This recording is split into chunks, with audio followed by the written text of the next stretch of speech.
here today. My name is Christopher Mena. I'm from the University of Washington, a current graduate student. I'm finishing up my master's, matriculating to the PhD next year. And so yeah, there's a little bit of info about me. My research interests are at the intersections of music education, musicology, and ethnic studies. So I'm looking at similar issues in the Mexican context, the US. A lot of parallels, really. Prior to graduate school, I was a high school music teacher, so 5 years of classroom experience, or as a band director, but an additional 5 years of classroom experience in different ways, different contexts. And I have experience developing music curriculum for my previous school district, so that's going to kind of tie into what I'm presenting today. So, today I'm going to be presenting on a music project in Myanmar that we had, or Burma as I'm referred to it as. And it's going to be kind of a more kind of nuts and bolts, kind of practical kind of application of some ideas. So a little bit of context. So Burma is a country in Southeast Asia that is tucked between China to the east and India to the west. So this multicultural nation is comprised of over 55 million citizens from 135 different ethnic groups. And this diversity can be found in almost every aspect of Myanmar society. Possessing an almost palimpsestic quality, Burma bears traces of cultures superimposed on one another and borrowing traits in a syncretic symbiosis that creates a unique cultural variety unlike anything else in the world. It is not unusual to be walking down an unpaved road and cross a golden Buddhist pagoda that is situated across the street from a colorful Hindu temple, and this is all in the same corner. So next door to modern developments that boast unlimited potential at a reasonable price. So, this developing country, mostly closed off from the rest of the world for decades by the Ne Win coup of 1962, is undergoing a radical shift in terms of economic and cultural changes. Since the election in 2016 that left the National League for Democracy and Nobel Peace Prize awardee Aung San Suu Kyi in power, the doors to Burma have been blown wide open to outside economic and cultural influence. It is unsure how Burma society at large will respond to these changes, for they are still in the nascent stages. However, the fact remains that there have been many in such a short time, and they are not likely to cease. So the purpose of this paper today is to describe how one venue, Cdime Music Center in Yangon, is attempting to develop a teaching artist program that emphasizes sustainable musical practices within the music education community in the face of these changes. So keeping in line with the goals of Cdime, the following question will help to guide this presentation. So what is the relationship between governmental, institutional, or local fundraising programs and the valuing and sustainability of cultural diversity in music education? An important question. So to get a sense of what's occurring musically in Burma, the first part of this paper will discuss the various musical streams that can be currently found in the country and various spaces where learning occurs. The next section will then shift to tensions and conflict within music education that have occurred as a part of and in response to globalization. Lastly, the conversation will zoom in on Cdime Music Center in Yangon to discuss the development of a teaching artist program through a partnership with the University of Washington, Seattle. So in Burma, there are several ways that individuals participate in music, but the discussion will focus on three main streams: traditional Burmese, Western classical, and popular musical styles. So Burmese classical music encompasses a variety of styles and tradition. And Nimio Ong today, he will be presenting at 1 p.m. He'll be giving a demonstration on Burmese music if you're interested. It's going to be great. A full hour to really explore it. So I'm just going to give a brief overview. So some of the main instruments include the samgak, which is, your tensions, conflict there is, and the samgak, which is the harp, the pangka, which is the bar percussion instrument, the tsaiwai, which is the drum circle, amazing instrument, and the thne, and that's the oboe. So one indicative quality of this musical tradition is the heavy emphasis placed on ornamentation and improvisation. So here's a little example.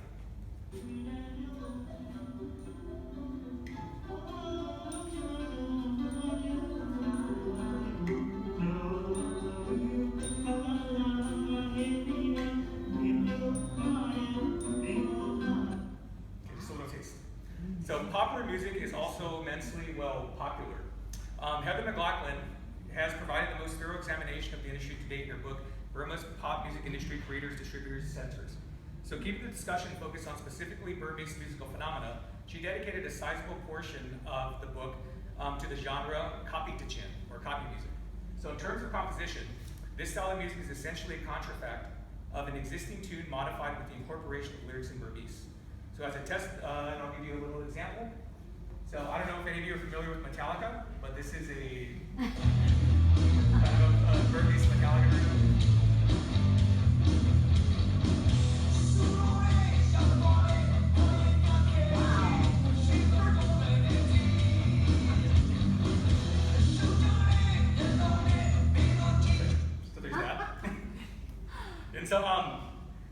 As a testament to the changes currently occurring in Burma, there's even a burgeoning hip-hop and punk rock scene that can be experienced if one knows the places to look for such things. So this is an example of hip-hop that's kind of going on. And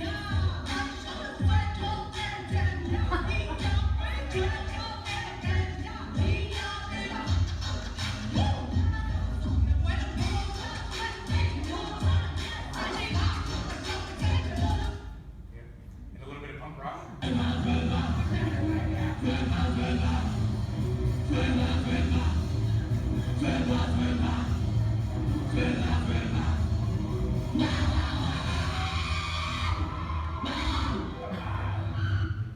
So lastly, classical music has begun to develop a strong performance presence within the country as well. So this is evidenced in the several festivals and organizations that have dedicated themselves to its expansion, including the Myanmar Music Festival that was founded in 2014, the Myanmar International Guitar Festival, which is in its inaugural year, and the Goethe Institute, which funds a lot of different concerts, especially this high-profile concert here, which I'll talk about in a little bit.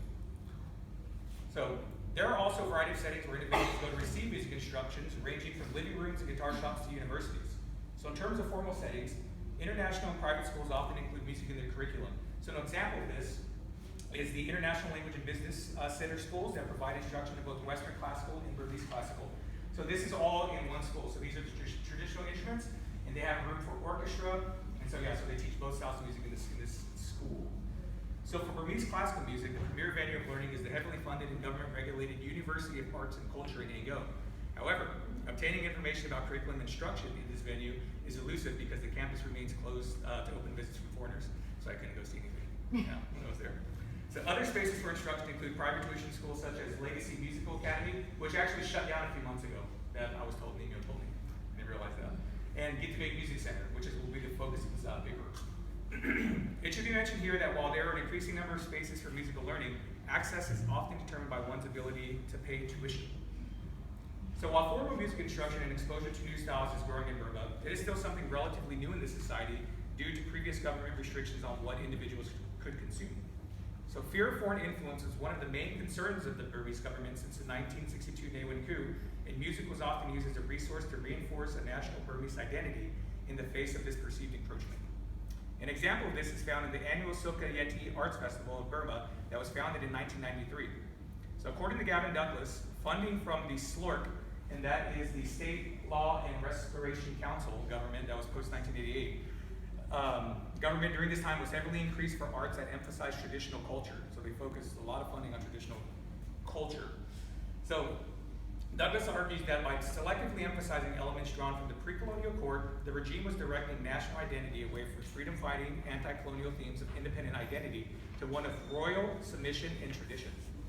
So while individuals are currently able to learn the traditional Sokyeti repertoire through private teachers, critical engagement and quality assessment from the community at large is often curtailed by small communities of hand-selected experts, thus preserving this tradition and buffering it from any outside influence. So this control is also evident in the restriction of foreigners from visiting the University of Arts and Culture campus. So here's an example of the Sokyeti Festival.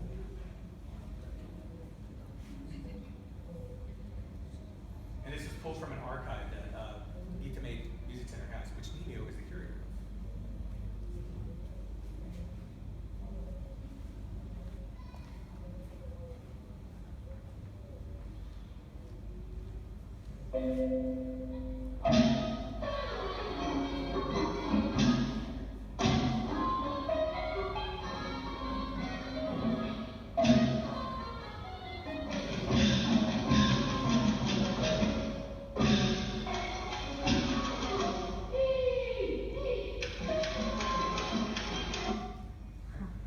So regardless of efforts to close down the rest of the world, Western classical music inevitably breached the cultural blockade, bringing with it a parallel tradition of exclusivity through performance elitism. So the popularity of classical music in recent years is due in large part to the efforts of arts organizations like the Goethe Institute and the Myanmar Music Festival that have acquired funding from a variety of private and government sources to bring this tradition to Burma. So a notable example of this was the previously mentioned high-profile Thai Philharmonic Orchestra concerts performed in 3 major cities in Burma. And that was the one that I pointed to with the laser. So these performances made possible through a collaboration between the Royal Thai Embassy, the German Embassy, and the Goethe Institute were to commemorate the 70th anniversary of His Majesty the King of Thailand's ascension to the throne. Okay, so estimates from various sources place the cost associated with 3 concerts at $800,000 US. So the concerts, while they were spectacular, they lacked educational outreach opportunities for the musical communities in these cities. So thus maintaining the secrets of style of the select few and out of the hands of the uninitiated. So while this goal may have been beyond the scope of the event to provide educational access, a conflict is created when a perceived lack of funding for widespread accessible venues for music education is considered. So in one final example of what Lawrence Levine calls the sacralization of the arts, educational outreach efforts by the Myanmar Music Festival could perhaps confirm the prevalence of this attitude in foreign arts organizations operating in Burma. The two main parts of the festival are the performance aspect and the education aspect. We've selected a small group of very good to Myanmar students who will receive private lessons provided with piano and voice from our international faculty, one-on-one lessons throughout the week. Additionally, some of the faculty will form groups, musical groups with the Myanmar students and perform together. So as indications of institutional attitudes towards music education, these two examples are connected in that through efforts to create a preserved musical tradition that emphasizes national identity on one side by the Myanmar government, and efforts to bring high art music that favors elite musical specialization on the other by European and American classical musicians, the capacity for the expansion of access to musical instruction has been stunted, thus affecting overall sustainability of musical practices at large. This becomes troubling when the increasing foreign influence, growth of international schools, and the diversity of Burma are all considered. To create sustainable musical practices that allow for non-additive collaboration of various musical traditions, a new model will be necessary. So now we're going to move on to Cdime Music Center, what they're doing.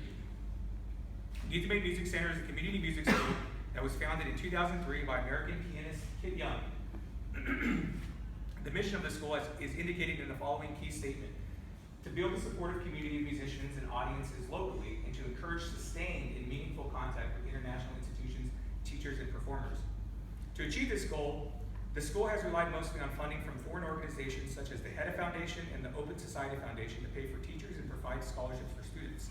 So this school offers private and group instruction in a variety of musical styles, including Western classical, popular, and classical Burmese.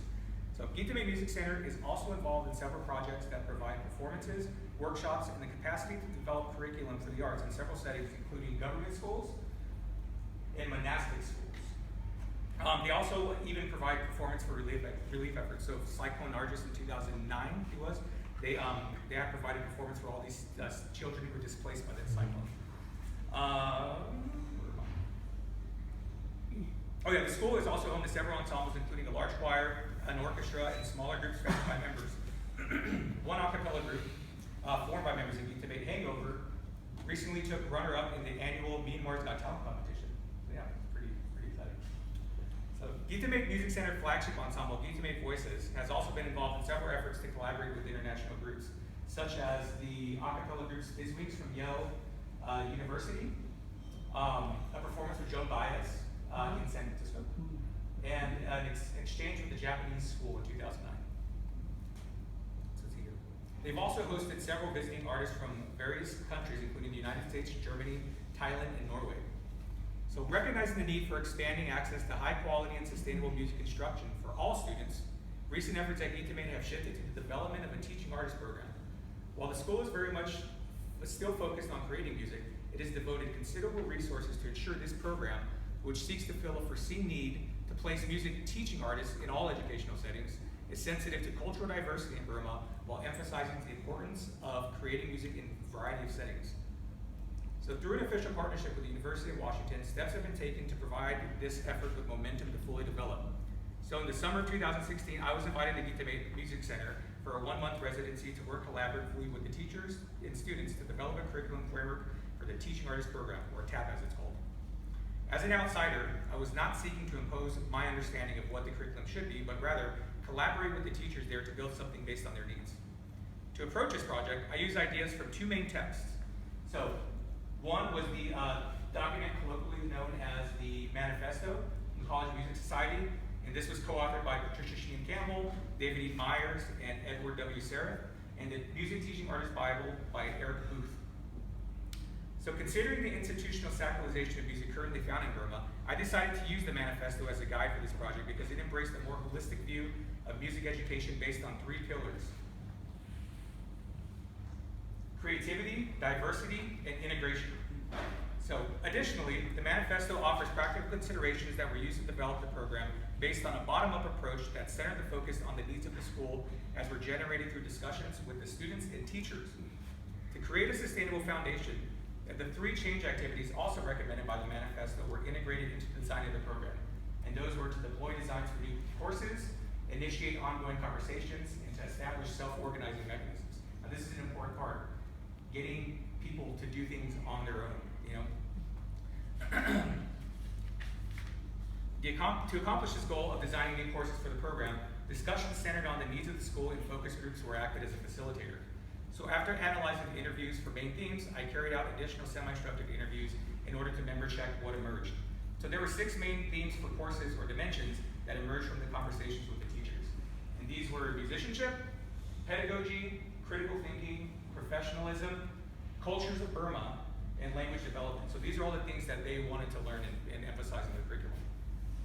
So in using these 6 dimensions as a starting point, class categories were created to fit into a curriculum framework. Lastly, a schedule was created of 18 classes over 2 years that is synced with the University of Washington quarter system to allow for virtual instruction and faculty visits.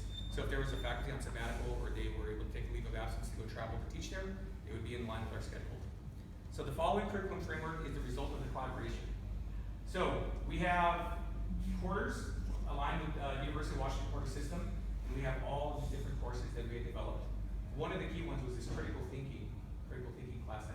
And then we also have this summer workshop where we would invite people in, but I'll talk more about that a little bit. The first year would be just learning in the school, and the second year would be a residency year where they would be placed in an educational setting in Burma, you know, whether monastic, government, or international practice. So this curriculum framework addresses the 3 main pillars of the manifesto by allowing for a holistic rather than atomistic exploration of music. For example, one pathway that was created to address the creativity component was the incorporation of the critical thinking class category. In order to develop the students' capacity for critical analysis of current paradigms of music, activities will center on examination of musical processes to provide students with a broader perspective of the different possibilities of how performance can function. So some examples of activities could include a performance of John Zorn's Cobra to explore improvisatory music, Terry Riley's NC to examine the process behind minimalist music, a workshop on Keith Terry's body percussion technique to really explore timbre embodiment of rhythm, or even a discussion that compares the musical elements of the Burmese sign wine ensemble to a string quartet to find commonalities and differences in compositional techniques, performance practice, and social function. So to address integration, the goal of the comprehensive musicianship class, this one right here that's taken every quarter, is to reconcile the 3 musical silos of theory, performance, and history, which are often taught separately, so that the students can acquire a holistic perspective of how musical processes occurred as a product of culturally specific phenomena. This will occur through the performance, composing, and analysis of pieces from different cultures and eras specifically selected to illustrate theoretical concepts cross-culturally. The hopes for this is to create a model that would adhere to Edward Seraf's transcultural syncretic view of a musical landscape that provides individuals with self-driven faculties that will guide diverse navigation of musical traditions over the course of a lifetime. Lastly, the incorporation of the Cultures of Myanmar course is an attempt to learn about the internal diversity of the various ethnic groups and their music within Burma. So to address cultures outside of Burma, the summer session that I pointed to previously was also incorporated to bring in different teaching artists this year, each year to explore music from various local traditions in a hands-on setting. Since resources are limited at this stage, as they always are, there have been some creative maneuverings to maintain the momentum until funding arrives for full implementation of the program. One method to initiate ongoing conversations was the development of a video library where students and faculty from the University of Washington record a performance and discuss the music elements, and then they send them off to the TAP programs who are in these self-organized groups to discuss and apply them to their own personal performance lives and also future trajectories. Another way to continue the conversation was through weekly Skype sessions. However, limited access to internet and Yango became cost prohibitive, and it is now on an as-needed basis. So always the funding, the money. In conclusion, Cdime Music Center recognizes the need to expand access for all students and to develop the musical skills that will allow them to navigate the shifting cultural terrain in Burma. In contrast to the sacralization of music that has occurred within the state and foreign arts organizations, the program at Cdime is focused on sustainability of musical practices and cultural diversity while developing musicians with 21st century musical skills. The hope is that these efforts will create music teachers who are able to function in a variety of settings. As the changes in Burma continue, this will be a necessity. Yeah. Thank you.